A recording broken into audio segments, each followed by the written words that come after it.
एक दिन गौतम बुद्ध अपने शिष्यों के साथ एकदम शांत बैठे हुए थे। उन्हें इस प्रकार बैठे हुए देख शिष्य चिंतित हुए कि कहीं वह अस्वस्थ तो नहीं है। एक शिष्य ने उनसे पूछा कि आज वह मौन क्यों बैठे हैं, क्या शिष्यों से कोई गलती हो गई है? इसी बीच एक अन्य शिष्य ने पूछा कि क्या वह अस्वस्थ हैं, पर बुद्ध मौन रहे। तभी कुछ दूर खड़ा व्यक्ति जोर से चिल्लाया, आज मुझे सभा में बैठने की अनुमति क्यों नहीं दी गई है? बुद्ध आंखें बंद करके ध्यान मग्न हो गए। वह व्यक्ति फिर से चिल्लाया, मुझे प्रवेश की अनुमति क्यों नहीं मिली? इसी बीच एक उदार शिष्य ने उसका पक्ष लेते हुए कहा कि उसे सभा में आने की अनुमति प्रदान की जाए। बुद्ध ने आंखें खोली और बोले, नहीं, वह अछूत है, उसे आज्ञा नहीं दी जा सकती। यह सुनकर शिष्यों को बड़ा आश्चर्य हुआ।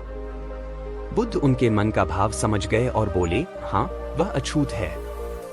इस पर कई शिष्य बोले, हमारे आश्रम में जात पात का कोई भेद ही नहीं, फिर वह अछूत कैसे हो गया? तब बुद्ध ने समझाया, आज वह क्रोधित होकर आया है।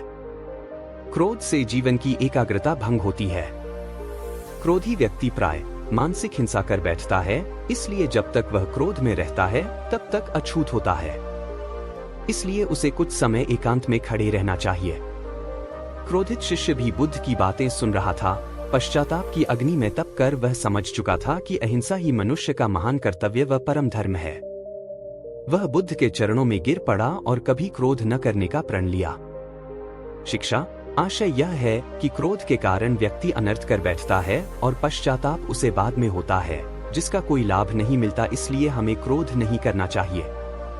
असल मायने में क्रोधित व्यक्ति अछूत हो जाता है और उसे अकेला छोड़ देना चाहिए। क्रोध करने से तन, मन और धन तीनों की हानि होती है। क्रोध से ज्यादा हानिकारक कोई और वस्तु नहीं है।